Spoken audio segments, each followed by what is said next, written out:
Sobat JRC, Happy Sunday. Welcome to JRC, Rest for the Restless, tempat di mana jiwa kita yang restless dapat memperoleh rest di dalam Tuhan. Puji syukur hari ini firman Tuhan akan diberitakan oleh Evangelis Christian Riff. Beliau adalah seorang hamba Tuhan yang sekaligus sebagai musik director JRC GKT 3 Malang. Mari siapkan hati, pikiran dan segenap diri kita untuk menyembah Allah yang melalui Yesus Kristus Tuhan kita. Sebab dalam iman kepada Yesus, kita dapat mendekati takhta kasih karunia Allah. Kita saat teduh sejenak.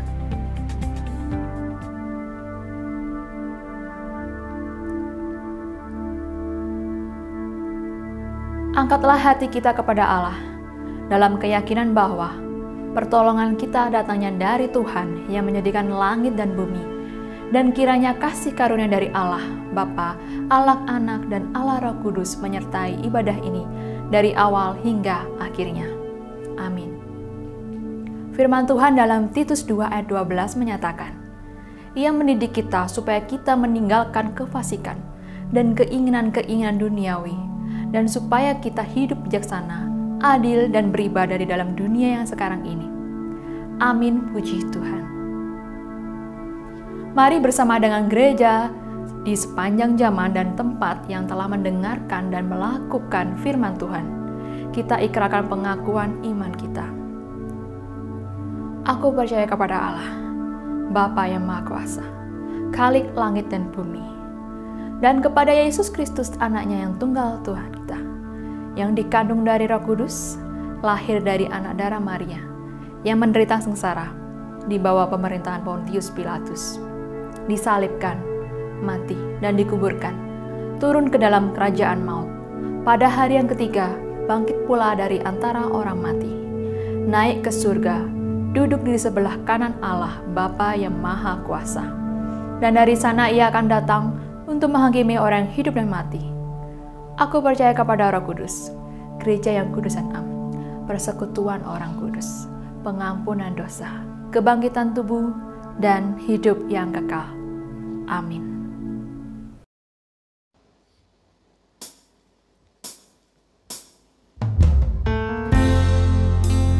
Mari rekan-rekan semuanya, kita datang kepada Tuhan, membawa pujian dan penyembahan kita kepada-Nya. Kita sama-sama angkat suara kita. Datang Tuhan, temukan wajah-Mu dengan hati tulus, rasa cinta kepadamu yang menarikku dekat padamu. Datang Tuhan, temukan wajah-Mu dengan hati tulus, rasa cinta kepadamu yang menarikku dekat padamu. Hati yang menyembah, hati yang melekat padamu, Yesusku, kekasih hatiku. Kaulah hidupku, segalanya bagiku, pujaanku selama-lamanya. Hati yang menyembah, hati yang melekat padamu, Yesusku, kekasih hatiku. Kaulah hidupku, segalanya bagiku, pujaanku selama-lamanya. Ku mau menyembah-Mu.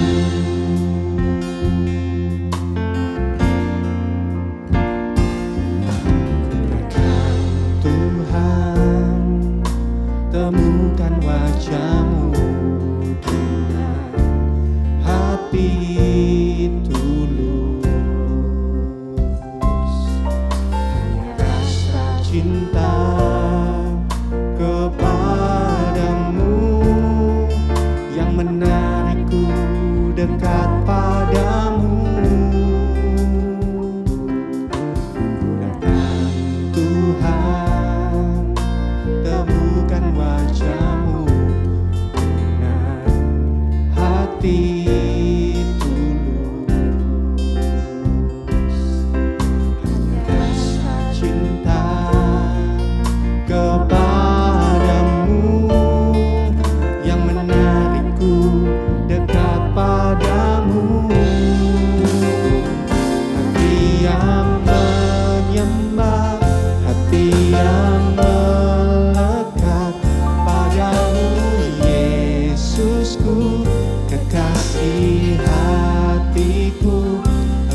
yang menyembah, hati yang melekat padamu Yesusku, kekasih hatiku.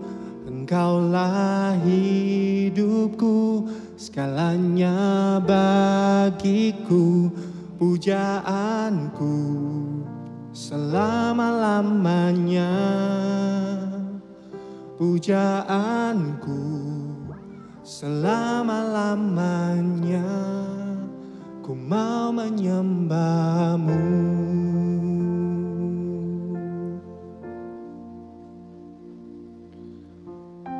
Hanya di dalam Engkau Tuhan kami memperoleh pengharapan kami. Dan melalui firman-Mu itu Tuhan, itu yang menguatkan kami. Ku yakin segala perkara dapat ku tanggung di dalam Yesus yang memberi kekuatan bagiku. Meski semua ku lihat tak seperti apa yang ku harap,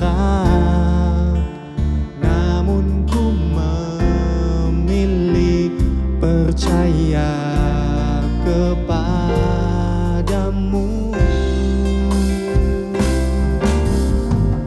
Kau berfirman, pulihkanku. Kau berfirman, sembuhkanku. Satu kata kau nyatakan terjadi atasku.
Shalom saudara yang terkasih di dalam Tuhan. Pada hari ini kita akan membahas sebuah topik yang berjudul God's Word for Our World. Tentang firman Allah di dalam konteks tema besar bulan ini, yaitu soal ibadah. Terkhusus liturgi. Apa itu liturgi? Seperti yang dijelaskan minggu lalu oleh Pendeta Eko Arya, liturgi secara sederhana, tanpa bermaksud terlalu mensederhanakan, liturgi adalah kebiasaan. Liturgi yang benar itu membentuk kehidupan kita menjadi umat Allah, menjadi orang percaya yang benar di hadapan Tuhan. Setiap elemen dalam ibadah, khususnya elemen ibadah di dalam konteks kita GKT, itu memiliki makna, saudara. Minggu pertama saya review sedikit. Minggu pertama kita itu bahas soal undangan Allah, God's invitation, untuk kita dapat beribadah. Di mana artinya kita itu bisa dan rindu untuk beribadah bukan karena maunya kita. Tetapi kita bisa dan kita rindu beribadah karena Allah terlebih dahulu mengundang setiap kita, memampukan kita untuk memiliki kerinduan tersebut, untuk bisa menyembah Dia. Di minggu kedua kita bahas soal nyanyian, soal pujian di dalam ibadah yang merupakan respon kita kepada Tuhan. Di dalam nyanyian tersebut bisa berisi ratapan setiap kita. Bisa berisi pujian, bisa berisi pengakuan iman kita. Bisa berisi apa yang kita rasakan, ucapan syukur kita kepada Tuhan disampaikan dalam bentuk nyanyian jemaat yang disampaikan kepada Allah. Di minggu ketiga, minggu lalu kita bahas elemen penting juga di dalam ibadah, yaitu pengakuan dosa, saudara. Di mana di dalam sebuah pengakuan dosa yang sesungguhnya, di situ tampak kelemahan kita. Kelemahan-kelemahan kita yang dibandingkan dengan berlimpahnya kasih karunia Allah yang mengampuni setiap kita. Mengaku dosa bukan soal menghindari hukuman, tetapi mengaku dosa adalah sebuah kesadaran bahwa Allah kita adalah Allah yang kudus. Dia tidak bisa mentolerir dosa, kenajisan yang ada di dalam diri kita. Oleh karena itu pengakuan dosa merupakan satu kesadaran bahwa Allah kita adalah Allah yang kudus. Hari ini saudara, kita akan bahas satu elemen penting juga dalam sebuah ibadah, yaitu pemberitaan firman atau khotbah. Saudara, apa yang membuat ibadah itu menjadi sebuah ibadah? Di dalam Katekismus Heidelberg, pertanyaan jawaban 103, saudara. Katekismus Heidelberg menyatakan bahwa firman Tuhan itu merupakan sentralitas bagi pembangunan iman jemaat. Tanpa firman Tuhan, maka ibadah bukanlah ibadah, melainkan hanya perkumpulan semata. Saudara, firman Tuhan seperti yang dikatakan adalah merupakan sentralitas di dalam ibadah yang berguna untuk membangun iman jemaat, saudara. Sayangnya, saat ini banyak gereja yang sekedar menyertakan ayat firman Tuhan, tetapi isi khotbahnya, isi firmannya merupakan motivasi-motivasi yang menyenangkan telinga jemaatnya. Motivasi-motivasi soal self-improvement, kutipan-kutipan yang dipakai juga tidak didasari firman Tuhan, melainkan berdasarkan motivator-motivator ternama. Tidak ada yang salah dengan self-improvement, saudara. Itu sangat baik, tetapi ketika dasarnya benar, yaitu berdasarkan firman Allah. Ketika yang menjadi dasar bukan firman Allah, apa yang menjadi dasar dari self-improvement kita? Pencapaian pribadi kita kah? Ambisi kita? Uang kita? Kenyamanan hidup? Atau apa? Jadi ibadah itu di dalam satu liturgi harus didasari oleh pemberitaan firman yang memang berdasarkan oleh firman. Khotbah yang merupakan elemen penting dalam ibadah bertujuan untuk membangun iman dan memberikan dampak di dalam kehidupan nyata yang kita jalani setelah ibadah, di dalam liturgi keseharian kita. Dan hari ini saya akan ajak setiap kita untuk merenungkan sebuah firman Tuhan di dalam Injil Yohanes pasal yang keempat, di mana ini merupakan perjumpaan antara Yesus dan perempuan Samaria, perjumpaan yang membawa perubahan. Ada beberapa poin yang saya ingin ajak setiap kita untuk memperhatikannya. Yang pertama yaitu soal inisiatif Tuhan yang mencari setiap kita. Saudara, mari kita lihat di dalam ayat ketiga dan keempat. Jadi di dalam pembahasan firman ini kita akan mengikuti percakapan antara perempuan Samaria dan Tuhan Yesus. Sepanjang percakapan kita akan mendapati poin-poin penting yang akan kita bawa pulang bersama-sama, kita renungkan, kita lakukan dalam kehidupan kita, saudara. Pasal 4 ayat yang ketiga. Ia pun, Yesus ya, Ia pun meninggalkan Yudea dan kembali ke Galilea. Ia harus melintasi daerah Samaria. Ayat yang keempat. Ia harus melintasi daerah Samaria. Saudara yang terkasih di dalam Tuhan, Yahudi dan juga Samaria itu adalah musuh bebuyutan. Sejak zamannya kerajaan Israel terpecah menjadi dua. Setelah Salomo meninggal, kerajaan terpecah menjadi dua. Kerajaan utara, kerajaan selatan. Kerajaan selatan, kerajaan Yudea, dan kerajaan Israel, kerajaan utara, saudara. Dua-duanya pada akhirnya jatuh ke dalam pembuangan. Kerajaan utara jatuh di dalam pembuangan kepada bangsa Asyur, dan kerajaan selatan jatuh di dalam pembuangan kepada bangsa Babel. Dua penjajahan ini melakukan penjajahan dengan model yang berbeda, saudara. Babel yang menjajah bangsa kerajaan selatan itu mengambil semua orang-orang bagus yang ada di Yehuda dan dibawa ke negeri mereka. Sedangkan Asyur yang menaklukkan kerajaan utara, kerajaan Israel, itu membiarkan orang Israel tetap di sana. Tetapi dia masukkan orang-orang lain dari sekitarnya untuk masuk ke Israel. Sehingga apa yang terjadi? Sehingga yang terjadi adalah kawin campur.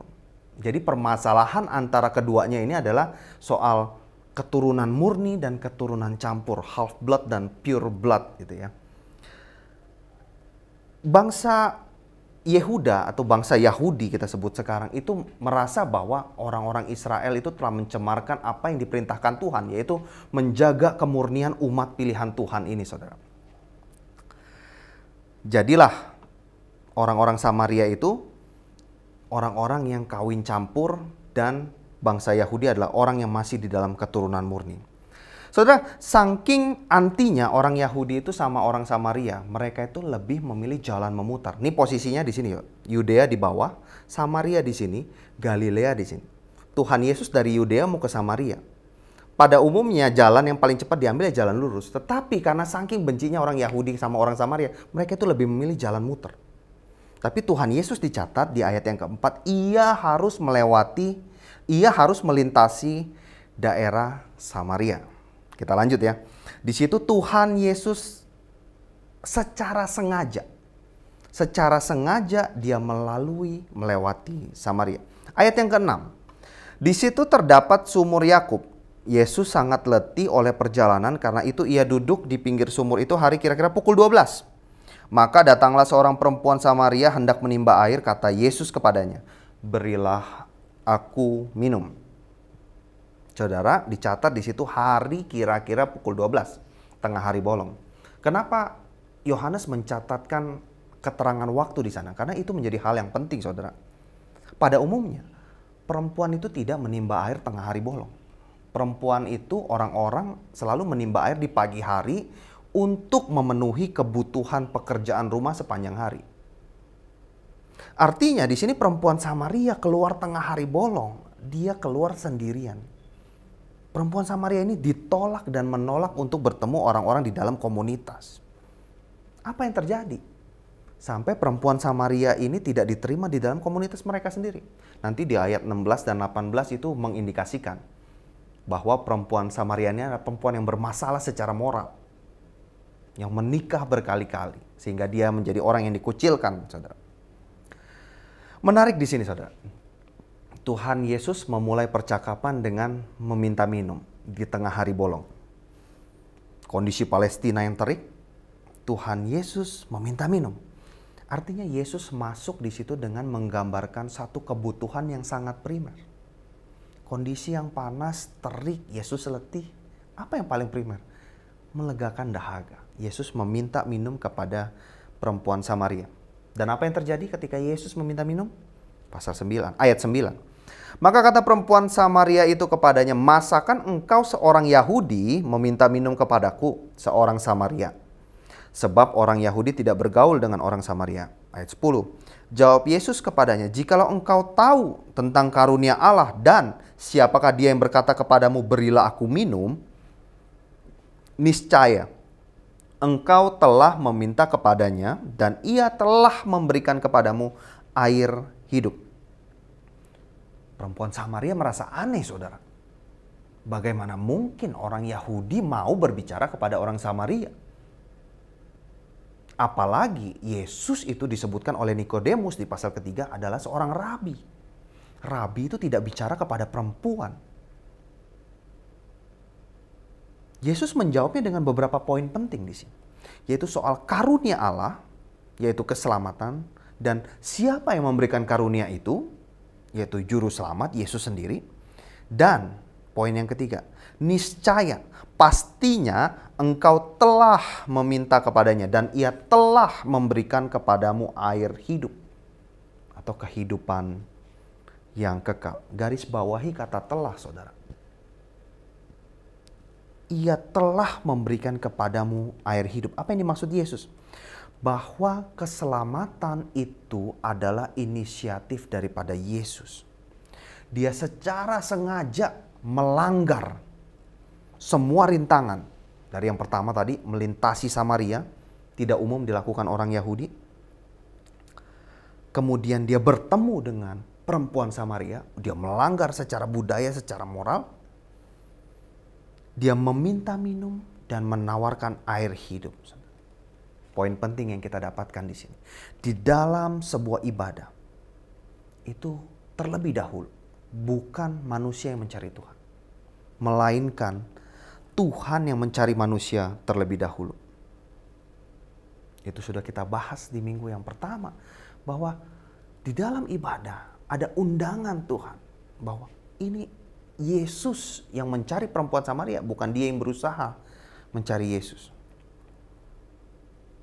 Bukan kita yang mencari Tuhan, tetapi Tuhan yang mencari kita. Inisiatif Tuhan. Poin yang kedua adalah soal kehausan yang terdalam, saudara. Kita lanjutkan percakapannya ya. Ketika Tuhan Yesus menawarkan air hidup kepada perempuan Samaria di ayat 11, ayat 12, perempuan Samaria bilang, Tuhan, engkau gak punya timba, sumur ini dalam, gimana engkau ambil air? Karena yang ada di mindset dari perempuan Samaria itu adalah air gitu. Benda bernama berjenis air.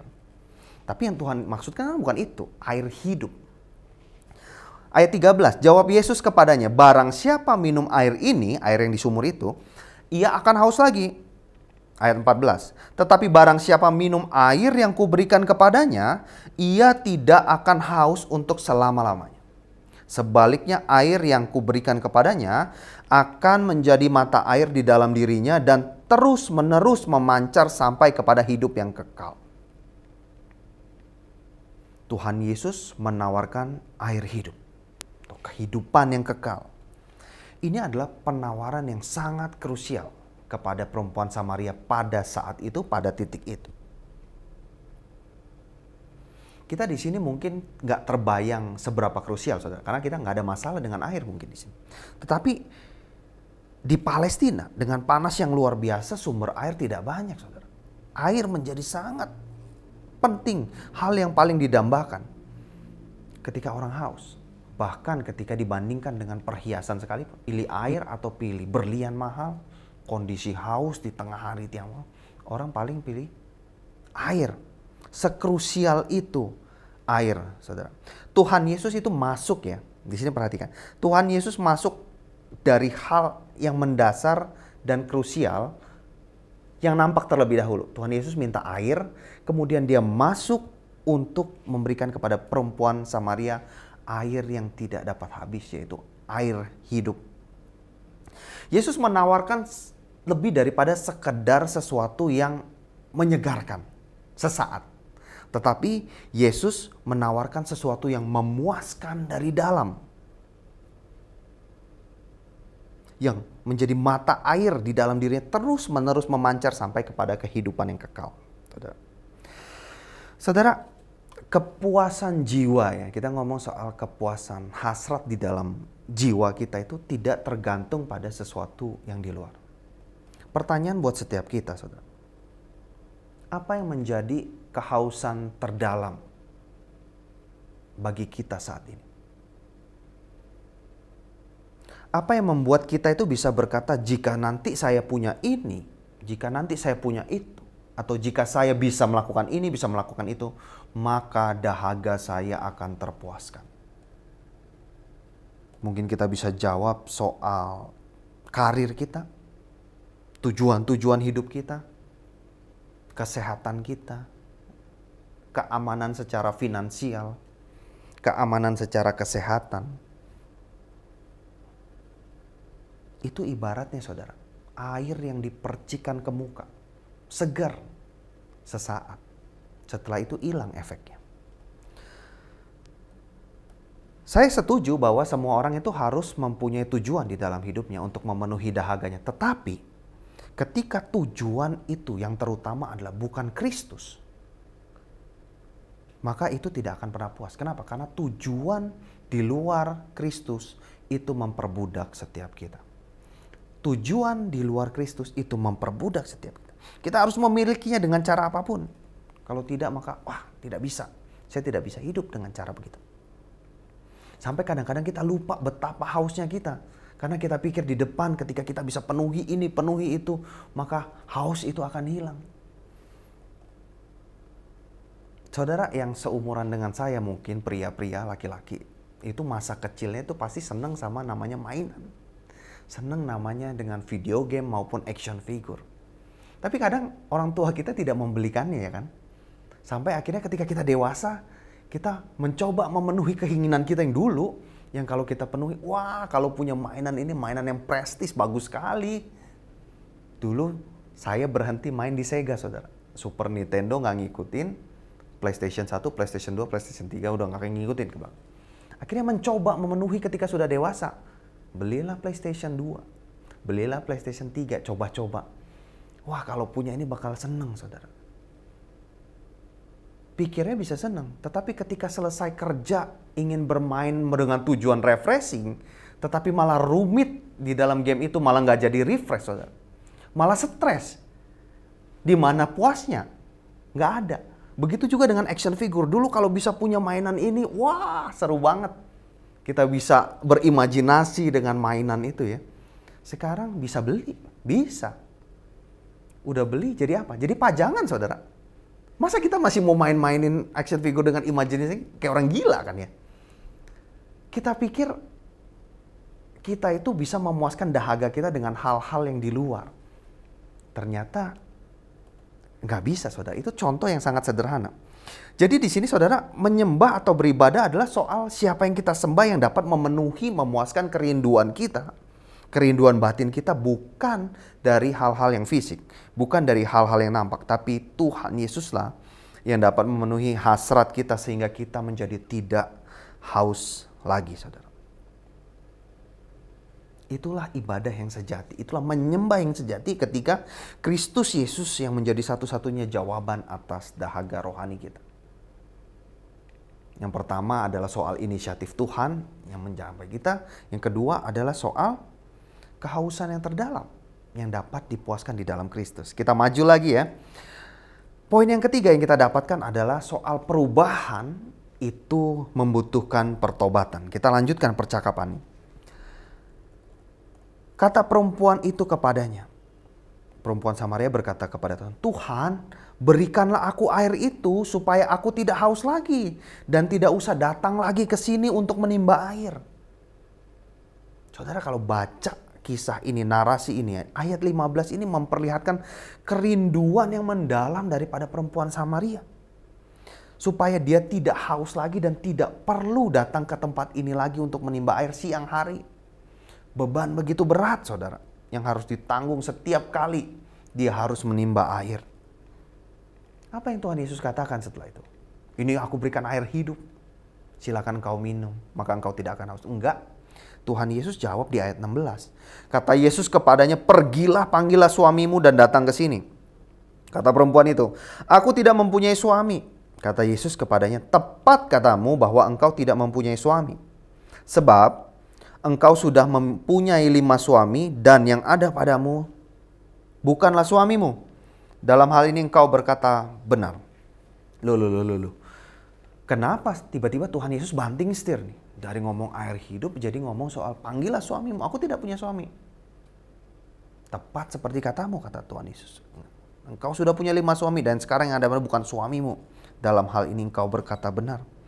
Perempuan Samaria ingin air hidup. Yesus tidak langsung memberikannya tapi suruh memanggil suami. Di sini perempuan Samaria saudara berusaha memenuhi kehausannya dengan cara mencari pria. Dan buktinya apa? Buktinya nggak berhasil. Engkau sudah punya 5 suami. Kawin cerai, dan sekarang yang ada padamu bukan suamimu. Perempuan Samaria berusaha memenuhi kehausannya, dahaganya dengan mencari laki-laki, saudara. Tetapi itu ternyata tidak berhasil. Yesus tidak sedang mengganti topik, tetapi Yesus justru masuk ke dalam percakapan yang lebih dalam. Percakapan yang lebih intim lagi dengan perempuan Samaria. Kenapa? Karena ketika kita mau memahami anugerah Allah, itu dimulai dengan kita memahami betapa berdosanya kita. Ketika kita mau memahami anugerah Allah, kita harus memahami betapa berdosanya kita. Oleh sebab itu di dalam liturgi kita juga pengakuan dosa, kita berdoa kepada Tuhan mengakui keberdosaan kita. Setelah itu ada berita anugerah. Berita pengampunan bahwa Tuhan dengan kasih-Nya yang berlimpah mengampuni setiap kita. Setelah itu ada petunjuk hidup baru. Bagaimana kita harus menjalani hidup sebagai orang-orang yang sudah diubahkan, saudara. Saudaraku yang terkasih dalam Tuhan, kita itu seringkali take it for granted. Ya. Kita seringkali abai, kita tidak anggap, tidak hargai anugerah keselamatan yang Tuhan kasih buat setiap kita. Kita anggap, ya emang udah seperti itu Tuhan yang kasih mengasihi umatnya. Gak begitu konsepnya, saudara. Kalau mau ngomong fair-fairan, konsep yang sesungguh-sungguhnya adalah, yang se-fair-fairnya adalah, kita semua masuk neraka. Karena apa yang kita lakukan, saudara. Roma 3 ayat 23 catat bahwa kita semua orang berdosa telah kehilangan kemuliaan Allah. Makanya kita itu di sini nggak boleh take it for granted, saudara. Atas anugerah keselamatan yang dari Tuhan yang cuma-cuma itu. Mari saudara, setiap kita itu sadar bahwa di dalam menyembah Tuhan itu harus ada pertobatan. Maka ibadah kita itu akan berdampak ketika kita senantiasa mengakui keberdosaan kita. Dan kita mau bertobat di hadapan Tuhan. Poin berikutnya, saudara. Bahwa menyembah Tuhan itu bukan soal tempatnya di mana, tetapi siapanya. Setelah itu perempuan Samaria meresponi Tuhan Yesus. Ayat 20. Nenek moyang kami menyembah di gunung ini. Tetapi kamu katakan bahwa Yerusalemlah tempat menyembah. Kata Yesus kepadanya, percayalah kepadaku hai perempuan, saatnya akan tiba bahwa kamu akan menyembah Bapa bukan di gunung ini dan juga bukan di Yerusalem. Karena kamu menyembah apa yang tidak kamu kenal. Kami menyembah apa yang kami kenal. Sebab keselamatan datang dari bangsa Yahudi. Kita lanjut ya saudara. Perempuan Samaria ketika disentuh bagian yang paling privasinya oleh Yesus, yaitu dosa seksualnya, dia justru mengalihkan pembicaraan kepada hal yang paling kontroversi pada saat itu, yaitu soal tempat yang paling benar untuk beribadah. Orang Israel menyembah di bait suci Yerusalem, orang Samaria menyembah Allah di Gunung Gerizim. Keduanya mengklaim mereka yang paling benar. Tapi apa jawab Yesus? Yesus tidak mengatakan ini yang benar, itu yang salah. Tetapi Tuhan Yesus berkata bukan soal di mananya, tetapi siapanya, tetapi bagaimananya. Bukan soal di mana, tetapi siapa yang kita sembah, bagaimana kita menyembah. Itu yang seharusnya menjadi perhatian setiap kita, saudara. Siapa yang kita sembah? Tuhan Yesus mention Bapa, Bapa, Bapa. 3 kali mulai dari ayat 22, 23, 24. 21, 23, 24. Dia mention Bapa sampai 3 kali. Mengapa? Karena mereka itu sibuk pada hal-hal yang kulit aja. Mereka sibuk pada hal-hal yang tampak aja, bukan hal-hal yang dalam, yang esensi. Oleh karena itu Yesus berkata, kamu menyembah apa yang tidak kamu kenal.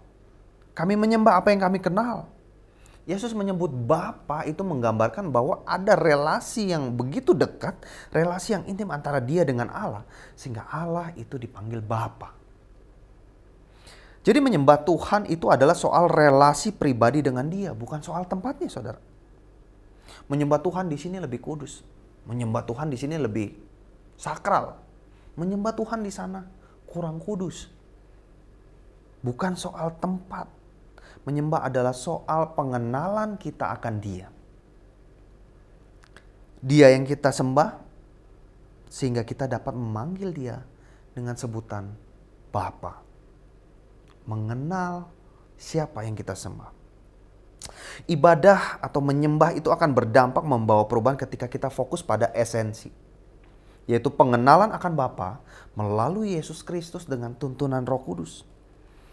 Lebih daripada sekedar tempatnya di mana, ornamen apa yang dipajang di sana. Ibadah kita akan berdampak ketika kita itu berfokus pada siapa lebih daripada di mana. Dan poin yang terakhir, saudara, di dalam menyembah itu melibatkan pikiran kita dan hati kita. Ayat 23, 24. Tuhan Yesus masih berbicara. Tetapi saatnya akan datang dan sudah tiba sekarang bahwa penyembah-penyembah benar akan menyembah Bapa dalam roh dan kebenaran, sebab Bapa menghendaki penyembah-penyembah demikian. Allah itu roh, barang siapa menyembah Dia harus menyembahnya di dalam roh dan kebenaran. Yesus mengatakan bahwa penyembah yang benar akan menyembah di dalam roh dan kebenaran. Saudara, kita mungkin pernah ya menjumpai gereja yang terjebak di antara dua ekstrem ini ya. Entah ekstrem yang kanan atau ekstrem yang kiri. Yang berfokus pada isi kepala secara pikiran, tetapi ketika beribadah, ketika berkomunitas di kelompok ini yang terasa adalah sesuatu yang dingin gitu. Atau ekstrem satunya adalah begitu emosional ketika beribadah tetapi dangkal di dalam pemahaman imannya, saudara. Yesus sendiri nggak ingin setiap kita itu terjebak di antara ekstrem yang salah satu, tetapi melibatkan kedua-duanya. Orang yang menyembah Bapa yang benar adalah orang yang menyembah di dalam roh dan kebenaran. Disentuh soal kebenaran oleh Yesus kepada perempuan Samaria. Kenapa? Karena orang Samaria itu hanya pegang Taurat saja. Sehingga mereka menolak kitab-kitab yang lain. Artinya pemahaman tentang Allah itu sangat terbatas, saudara. Yesus tidak mau setiap kita itu tidak kenal siapa yang kita sembah. Yesus juga tidak mau kita itu penuh dengan pemahaman tentang Dia, tetapi hati kita itu nggak dipakai untuk merasakan kasih-Nya. Tuhan Yesus mau kita untuk memikirkan tentang kasih Allah, bukan sekedar dipikir tapi juga dirasakan kasih Allah itu. Kita harus menyembah melibatkan pikiran kita, juga melibatkan emosi kita, saudara. Makanya Tuhan Yesus juga bilang di dalam Shema Israel pun berkata, kasihilah Tuhan Allahmu dengan segenap hatimu, dengan segenap kekuatanmu. Tuhan Yesus tambahkan dengan segenap akal budimu. Mengasihi Tuhan, menyembah Tuhan dengan seluruh aspek kita secara utuh. Itulah ibadah yang sejati, saudara. Menyembah yang sejati. Kalau kebenaran saja tanpa emosi menjadi sesuatu yang kaku. Emosi saja tanpa kebenaran menjadi sesuatu yang sesat. Tuhan Yesus berkata kepada perempuan Samaria, penyembah yang benar adalah menyembah di dalam roh dan kebenaran. Saudara, banyak poin yang sudah kita bahas sepanjang tadi. Bagaimana inisiatif bahwa Yesus yang menghampiri kita. Soal dahaga yang terpuaskan hanya di dalam Kristus. Soal memahami anugerah itu dimulai dengan pertobatan. Soal berfokus pada siapa, yaitu Kristus yang kita sembah. Bukan soal tempatnya di mana, di sini atau di sana. Dan bagaimana kita menyembah, yaitu di dalam roh dan kebenaran, saudara. Percakapan yang sangat dalam antara Yesus dan perempuan Samaria. Apa yang terjadi setelah percakapan itu, saudara? Dampaknya apa? Ayat 28-29. Maka perempuan itu meninggalkan tempayannya di situ lalu pergi ke kota langsung dan berkata kepada orang-orang yang di situ, "Mari lihat, di sana ada orang yang mengatakan kepadaku segala sesuatu yang telah kuperbuat. Mungkinkah dia Kristus itu?" Titik balik di dalam kehidupan perempuan Samaria itu terjadi. Apa yang perempuan Samaria lakukan? Menyaksikannya apa yang telah dia dapatkan daripada Kristus. Ada resiko besar loh ketika dia lari ke kota, menyaksikan itu, mengabarkannya. Perempuan Samaria ini perempuan yang diabaikan, dikucilkan karena keberdosaannya. Apalagi yang disampaikannya isu sensitif. Samaria Yahudi, soal tempat beribadah. Kemungkinan terbaiknya, saudara, ketika perempuan Samaria itu berkoar-koar menyaksikan adalah diabaikan. Tetapi kemungkinan lain dia juga bisa dihakimi, bahkan dimatikan, saudara. Kenapa dia mau ambil resiko itu? Karena dia tahu why-nya. Karena dia tahu kenapanya. Bukan supaya dia dapat simpati dari masyarakat, bukan supaya memperbaiki nama baiknya. Tetapi di sini mengapanya ditekankan bahwa soal dahaga, kehausan dia itu terpuaskan oleh air hidup yang Yesus berikan. Sehingga dia bisa tahu bahwa selama ini dia itu berdosa. Dia tahu selama ini dia itu tidak layak di hadapan Tuhan. Dia tahu esensi menyembah Tuhan bukan soal di mana, melainkan soal pengenalan akan Bapa di dalam roh dan kebenaran. Inilah ibadah yang sejati itu. Inilah menyembah yang sejati, saudara. Saudara yang terkasih di dalam Tuhan, pertanyaan refleksi untuk setiap kita ya, untuk penutup terakhir. Sudahkah saat ini kita itu mengalami perjumpaan dengan penyelamat kita, dengan Kristus, dengan Sang air hidup itu? Sebagaimana yang dialami oleh perempuan Samaria, saudara. Saya percaya, saudara, ketika kita itu sudah sungguh-sungguh berjumpa dengannya, perubahan itu pasti terjadi di dalam kehidupan kita. Pasti. Ketika kita sudah sungguh-sungguh berjumpa dengan Tuhan ya. Kita menyadari siapa diri kita dan kita menyadari siapa Dia. Kita menyadari keberdosaan kita. Kita menyadari siapa yang kita sembah. Kita menyadari bahwa sudah secara otomatis kita seharusnya membagikan pesan sukacita itu. Kita yang tidak layak dilayakkan. Kita yang tidak pantas terima anugerah diberikan anugerah. Sehingga saudara, ketika kita bisa menyaksikannya, orang lain pun bisa melihat Kristus di dalam kehidupan setiap kita. Mari kita berdoa. Tuhan, kami bersyukur kepada Tuhan melalui firman Tuhan pada hari ini, yang menguatkan setiap kami, menegur setiap kami, dan juga menginspirasi setiap kami untuk hidup di dalam ucapan syukur senantiasa. Karena kami yang tidak layak Tuhan layakkan. Kami memahami ibadah yang sejati adalah soal pengenalan akan Tuhan. Biarlah firman ini kami hidupi, Tuhan. Ampuni segala salah dan dosa kami ketika kami selama ini ternyata abai terhadap firman Tuhan yang disampaikan setiap minggu. Tuhan, tolong setiap kami untuk sungguh-sungguh bisa memahami firman Tuhan. Bagi setiap kami, Tuhan, yang sudah berjumpa dengan Tuhan secara pribadi, biarlah kami boleh mengingat momen itu. Bagi kami, Tuhan, yang belum berjumpa secara pribadi dengan Kristus penyelamat kami mohon adanya momen itu, Tuhan, terjadi di dalam hidup setiap kami. Kami berdoa di dalam nama Tuhan Yesus Kristus. Amin.